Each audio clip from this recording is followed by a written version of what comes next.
నేను ఇవన్నీ వేసుకోను. ఇదిగో ఇప్పుడు వేసుకున్నాను కదా, ఇలాంటివే కావాలి. ఇక్కడ మీ ఇష్టం కుదరదు. అత్తయ్య గారు నన్ను సెలెక్ట్ చేయమని చెప్పారు. ఇష్టం లేదంటే చెప్పండి, అత్తయ్య గారికి ఫోన్ చేసి వెళ్ళిపోతాను. అవసరం లేదు, నీకు నచ్చిందే సెలెక్ట్ చేయి. అది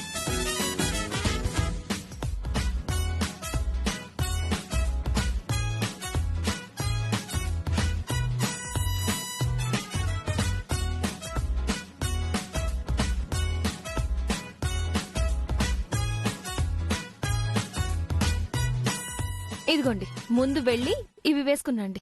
వెళ్ళండి.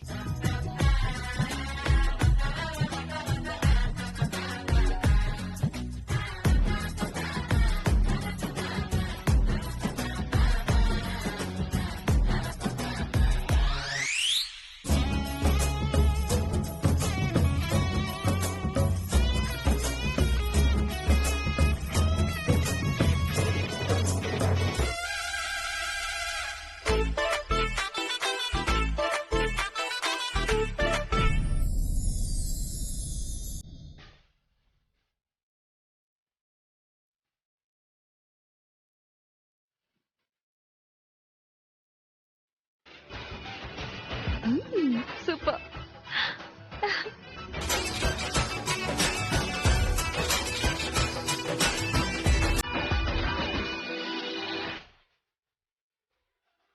నెక్స్ట్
ఏమైందమ్మా? ఎందుకంత ఆవేశం? లాయర్ విల్లు మార్చడం కుదరదు అన్నప్పుడు కూడా అంత టెన్షన్ పడలేదు. మధ్యలో ఏమైంది నీకు? ఏమైనదా? ఓడు ఈ అమ్మాజీకి కొడుగ్గానే ఉంటాడనుకున్నా, కాని ఈశ్వరికి మొగుడుగా మారుతాండాడ్రా. అదే భయంగా ఉంది. విల్లు మారకపోయినా ఈడు మారకపోతే చాలనుకున్నా. మెల్లిగా చేయి జారినవన్నీ చేజిక్కించుకోవచ్చనుకున్నా. కాని ఓడే చేయి జారిపోతే ఏందిరా మన పరిస్థితి? అంతకుముందు ఈ పరిస్థితి లేదమ్మా. ఈశ్వరి పొచ్చాకే ఇలా అయింది. అన్నయ్యని మెల్లిమెల్లిగా మార్చి తన వైపుకు తిప్పుకుంటుంది. పెదనాన్న పెద్దమ్మల్ని హ్యాండిల్ చేసినంత ఈజీ కాదు ఈ ఈశ్వర్ని హ్యాండిల్ చేయడం. ఏదో ఒకటి గట్టిగా ప్లాన్ చేయాలి, లేదంటే శివ మనకి దూరం కావడానికి ఎంతో సమయం పట్టదమ్మా.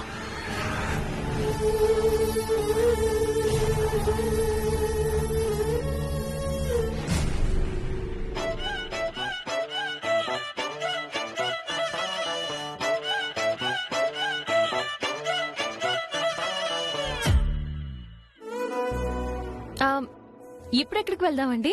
ఇంకెక్కడికి? ఇంటికి వెళ్దాం.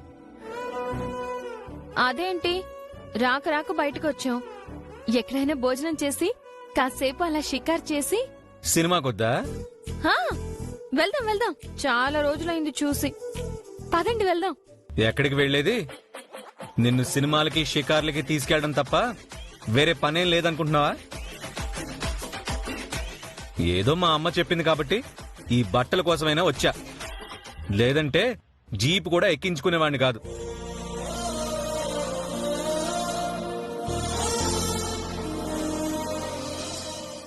అవును, రౌడీలు వేసుకుని తిరగడం అలవాటైపోయింది కదా, పెళ్ళాన్ని ఏం ఎక్కించుకుంటారులే. ఏంటి? ఆ? ఆ, ఏం లేదు.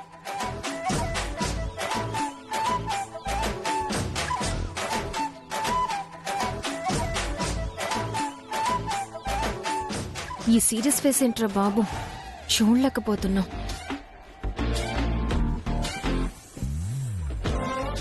కాస్త నవ్వచ్చుగా, సొమ్మేమైనా పోతుందా?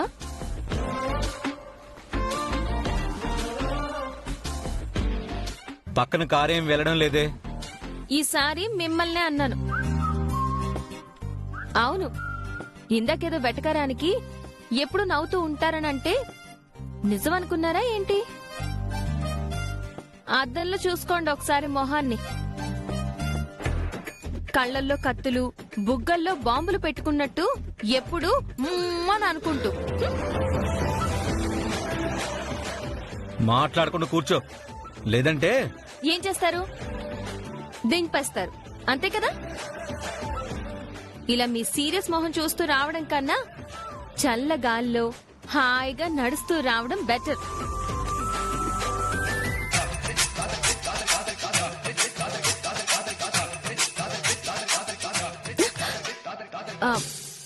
ఆపేశారేంటి? నిజంగానే దింపేస్తారా ఏంటి? మీకు జాలి దయ లేకుండా పోతున్నా మీ భార్యని, పైగా ఆడపిల్లని ఇంత రాత్రిపూట మధ్యలో వదిలేస్తే బాగోదు చెప్తున్నా.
అలా ఒంటి మీద చొక్కా ఎవరన్నా ఇచ్చేస్తారా?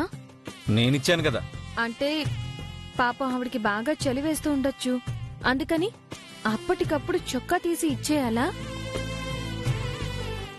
ఏ దుప్పటో కొనివ్వచ్చు, లేదా డబ్బులిచ్చి ఆవిడ్ని కొనుక్కోమని చెప్పొచ్చు. కానీ మీకు లేకుండా మనకుంటేనే చేస్తా ఉంటే అది సాయం కాదు, మనకి లేకుండా పోతుందని తెలిసి కూడా చేయగలగడమే సహాయం.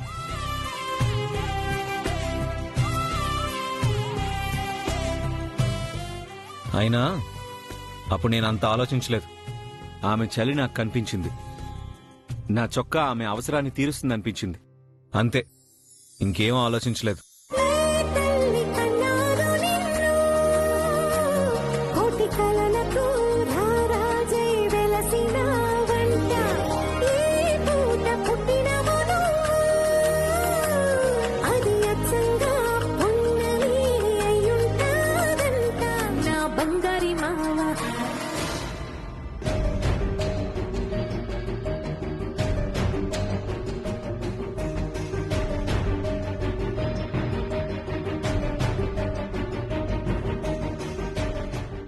ఎప్పుడు అనగా వెళ్లారు, ఇంకా రాలేదేంటి? చీకటి కూడా పడిపోయింది. అసలు ఎవరెప్పుడు ఎలా ఉంటారో తెలీదు. ఒకవేళ మనం బట్టలకి డబ్బులిచ్చామని చెప్పి గొడవేమన్నా పెట్టుకున్నాడా? అలా ఏం జరగదులే నాన్న. చాలా రోజుల తర్వాత అన్నయ్య వదిన బయటికెళ్లారు కదా, కాసేపు సరదాగా తిరిగి వస్తానులే. అలా అయితే పర్వాలేదు, కానీ ఏ రోజు వాళ్ళిద్దరూ సరదాగా సంతోషంగా ఉన్నది చూడలేదు. అసలే అమ్మాజీకి ఈశ్వరి మీద మంచి అభిప్రాయం లేదు. ఇక శివాకైతే భార్యని పట్టించుకుందామన్న ఆలోచనే లేదు.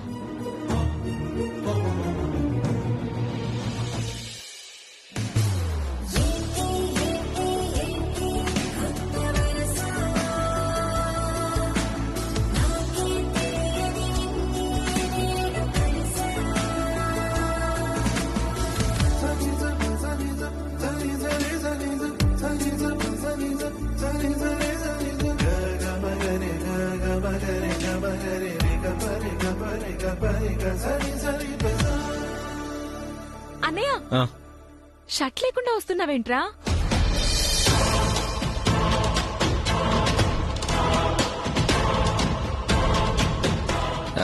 ఏం లేదులే.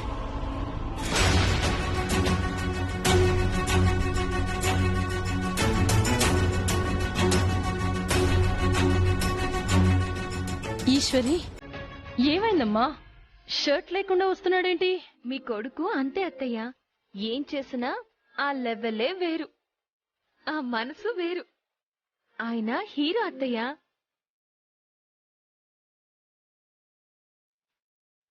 బట్టలు కొని పెడతానని తీసుకెళ్లి బట్టలు లేకుండా ఇంటికొచ్చి హీరో అంటావేంటోదినా?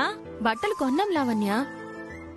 మావయ్య గారు, ఇదిగో మీరిచ్చిన డబ్బులతోనే బట్టలు కొన్నాం.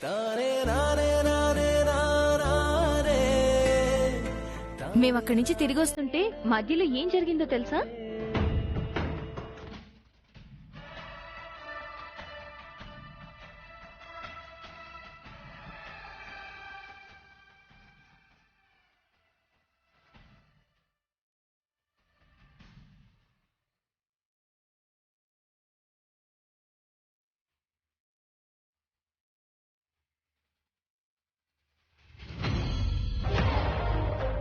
త్రిపురాంబ అత్తయ్య దానగుణం గురించి అందరూ చెప్తే వినడమే గాని కళ్ళారా చూసింది లేదత్తయ్య. ఇప్పుడు ఆవిడ కొడుకు రూపంలో ఆ దానగుణాన్ని చూశాను.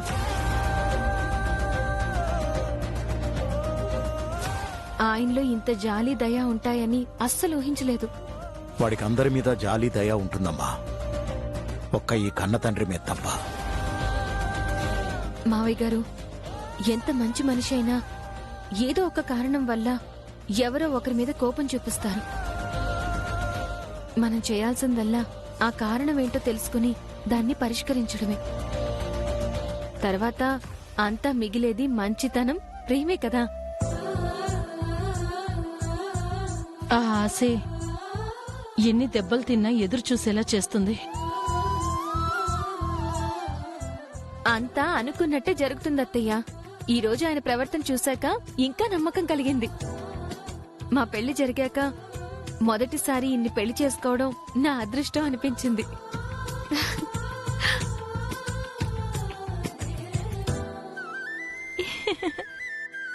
మార్చేస్తానత్తయ్య.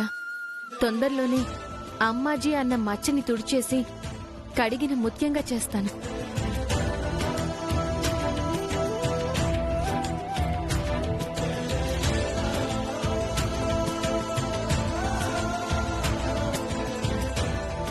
అమ్మా, వదిన్లో ఎంత మార్పు వచ్చిందో చూసావా? నాకెందుకో అన్నయ్య తొందరలోనే మారిపోతాడనిపిస్తుంది. మంచి రోజులు వస్తున్నాయనిపిస్తుందమ్మా. ఆ రోజు కోసమే మేము 1000 కళ్ళతో ఎదురు చూస్తున్నాం.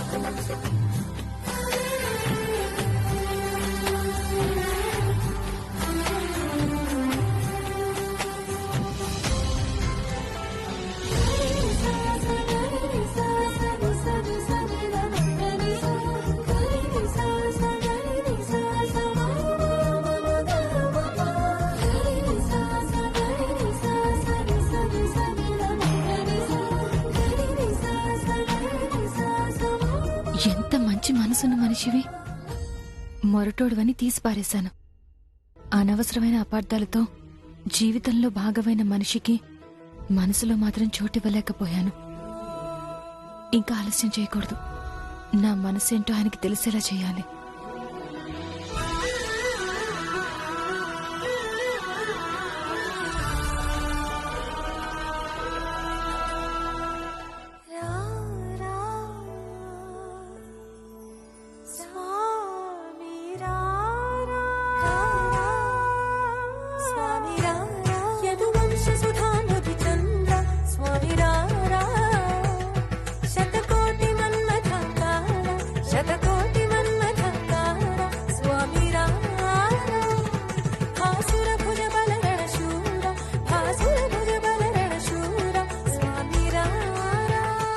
నాకు తెలుసు మీరొస్తారని.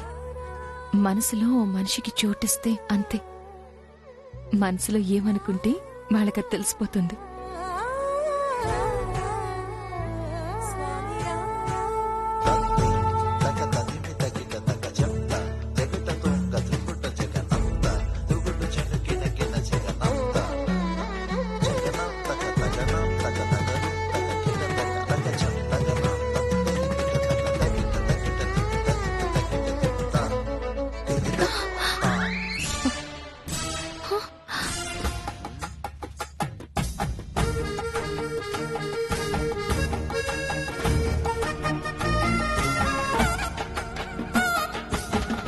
ఇక్కడున్నావు బుజ్జిముండా. నీకోసం ఎక్కడెక్కడ వెతుకుతున్నానో తెలుసా?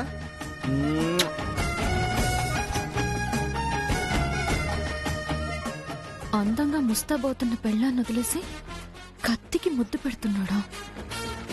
నిజంగా వీడు మొరటోడే.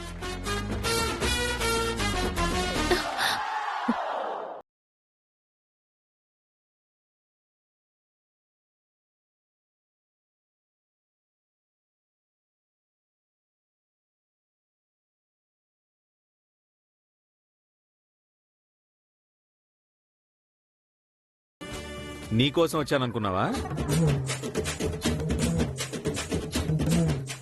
ఇక్కడ నేనేం చేస్తున్నారో చూసారా? నువ్వేం చేస్తున్నావు నాకెందుకు? నాకు కావాల్సింది నాకు దొరికింది. కూల్ ఈశ్వరి, ఈ మనిషింతే. కొత్తల గురించి తెలిసినంతగా కన్యల గురించి తెలీదు. నువ్వే మెల్లిగా దారిలోకి తెచ్చుకోవాలి. ఏయ్, తప్పకమంటే ఏం ఆలోచిస్తున్నావు? తప్పక తీయంగా తీయంగా సొగసు పలికే జోలాలి, మెల్లంగా చల్లంగా వయసు చిలికే పూగాలి. ఏయ్, వదులు. వదులుతాను గాని బ్లౌజ్ వెనక తాడు కట్టుకోవడం ఇబ్బందిగా ఉంది. కాస్త మూడేసి వెళ్ళండి. ఏయ్, ఎలా కనిపిస్తున్నాను నీ కంటికి? బ్లౌజులకి ముళ్ళేసేవాళ్ళ కనిపిస్తున్నానా? చూసావా ఈ చెయ్యి? కత్తులు కర్రలు పట్టిన చెయ్యి. కత్తులు కర్రలు ఎవడైనా పడతాడు, కానీ ఎవడు పడితే వాడొచ్చి బ్లౌజ్ కి ముడి వెయ్యడు. 3 ముళ్ళు వేసిన వాడే ఈ ముళ్ళు కూడా వెయ్యాలి. అంటే మీరే వెయ్యాలి. వేయండి. నా వల్ల ఇవన్నీ కావు. వదిలే. ఏయ్, ఇవ్వు, నేను వెళ్ళాలి. బ్లౌజ్ కి ముడి వేయండి, అప్పుడు ఇస్తాను. నేను వేయను. అయితే నేను ఇవ్వను. నా దగ్గరే వేషాలేస్తున్నావా? ఎలా ఇవ్వబో చూస్తాను.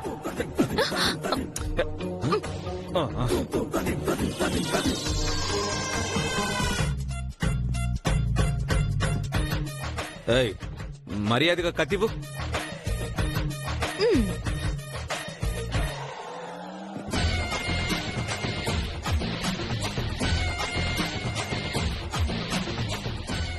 తీసుకోండి.